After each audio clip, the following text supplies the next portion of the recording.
प्रदेश में पिछले एक हफ्ते से कोरोना संक्रमण के बढ़ते मामलों को देखते हुए राज्य सरकार ने स्कूल, कॉलेजों और आंगनबाड़ी केंद्रों को फिर से बंद करने का निर्णय लिया है। मुख्यमंत्री भूपेश बघेल की अध्यक्षता में आज उनके निवास कार्यालय में हुई समीक्षा बैठक में ये निर्णय लिया गया। बैठक के बाद प्रदेश के कृषि मंत्री रविंद्र चौबे ने मीडिया को बताया कि यदि आवश्यकता हुई तो ऑनलाइन कक्षाएं लगाई जाएंगी। इसके अलावा परीक्षाएं भी ऑनलाइन होंगी। श्री चौबे ने कहा कि होली के त्योहार के लिए भी जल्द ही दिशा निर्देश जारी किए जाएंगे।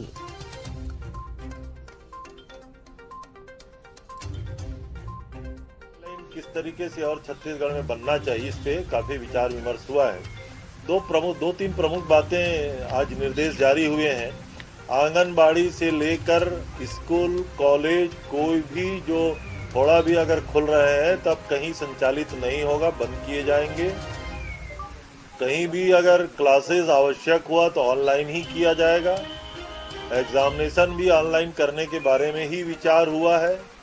और कोरोना गाइडलाइन के होली के संदर्भ और संक्रमण के बढ़ते हुए प्रभाव को देखते हुए माननीय मुख्यमंत्री जी ने चीफ सेक्रेटरी की अध्यक्षता में अफसरानों की एक बैठक करके, क्योंकि विभिन्न जिलों से ये कोरोना के जो संक्रमण का जो प्रतिशत बढ़ने वाला प्रतिशत है उसको मंगा करके समीक्षा करने की बात कही है, ताकि होली के पहले इस संदर्भ में पूरा दिशा निर्देश जारी हो जाए।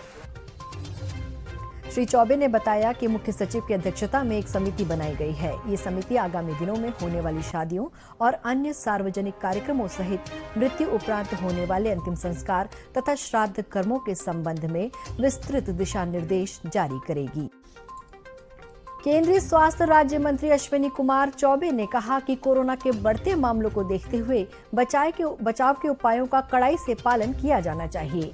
अपने छत्तीसगढ़ प्रवास के दौरान रायपुर में पत्रकारों से चर्चा करते हुए केंद्रीय मंत्री ने कहा कि केंद्र सरकार ने कोरोना के बढ़ते मामलों के मद्देनजर प्रभावित राज्यों को नए सिरे से निर्देश जारी किए हैं। उन्होंने कहा कि कोरोना संक्रमण को रोकने के लिए इन निर्देशों का अनिवार्य रूप से पालन किया जाए।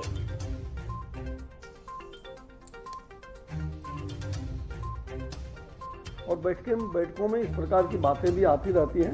पिछली बैठकों में मुख्यमंत्रीगण के साथ प्रधानमंत्री जी का भी उनका सुझाव लेते हैं, मार्गदर्शन भी होते रहता है। तो मुझे लगता है कि ये इसके लिए कोई स्पेशल गाइडलाइन राज्यों को करने की आवश्यकता अभी महसूस है। पहले से भी है गाइडलाइन कि हम मजदूरों के पलायन को रोकें। ये तो सरकार की नीति है और हर राज्य सरकार चाहती है कि हमारे राज्य का विकास हो, तो मजदूरों का पलायन बंद होना चाहिए। होली के आगामी त्योहार को देखते हुए केंद्रीय मंत्री ने कहा कि त्योहार मनाते समय भी सभी लोगों को कोरोना से बचाव का ध्यान रखना होगा। साथ ही प्रवासी मजदूरों के लिए भी सभी राज्यों को आवश्यक इंतजाम करने होंगे।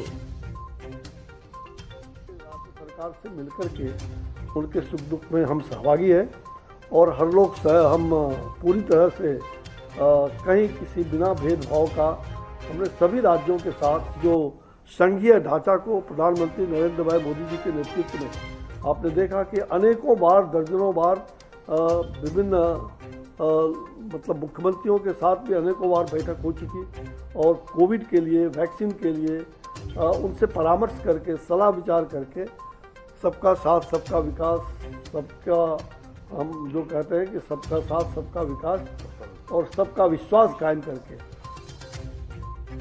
इससे पहले केंद्रीय मंत्री ने रायपुर के एम्स अस्पताल में आधुनिक ऑपरेशन थिएटर और सिटी स्कैन मशीन का लोकार्पण किया। उन्होंने एम्स के डायरेक्टर डॉक्टर नितिन नागरकर और अन्य चिकित्सकों के साथ अस्पताल की व्यवस्था के संबंध में चर्चा भी की। बच्चों में कुपोषण दूर करने के उद्देश्य से इन दिनों प्रदेश भर में पोषण पखवाड़ा मनाया जा रहा है।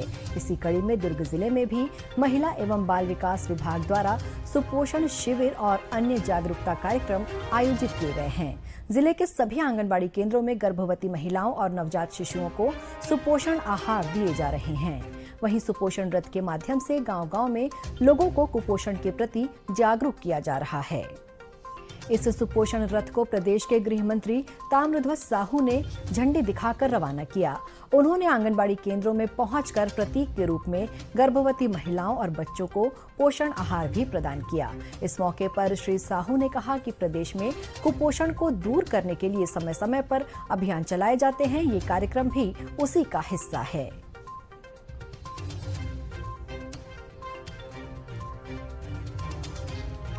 सारी प्रक्रिया है, चलते रहता है, चाहे वो एनीमिया जांच का हो, ब्लड का हो, पोषण का हो, वेट लेने का हो। ज़्यादा से ज़्यादा पूरा फोकस किए हैं। जैसे हमारा मैदानी इलाका तो ठीक है, लेकिन बस्तर के अंचल में बहुत ज़्यादा, तो उसको भी दंतेवाड़ा को जैसे 1 साल में मुक्त करना, ऐसा तो महिला और बच्चों के लिए सरकार के द्वारा विशेष फोकस किया जा रहा है। सुपोषण शिविर में मौजूद दुर्ग के जिला परियोजना अधिकारी विपिन जैन ने बताया कि सरकार के लगातार प्रयासों से दुर्ग जिले में कुपोषण की दर में काफी कमी आई है। लेकिन यहाँ तक पोषण की बात है, लगभग 14% का पोषण जो हमारे पास कुपोषित बच्चे हमारे पास जिले में है अभी, और आशा है कि इसमें और कमी आएगी। दुर्ग जिला पंचायत के अध्यक्ष शालिनी यादव सहित अन्य स्थानीय जनप्रतिनिधि भी शामिल हुए। Subscribe now and press the bell icon. Never miss an update.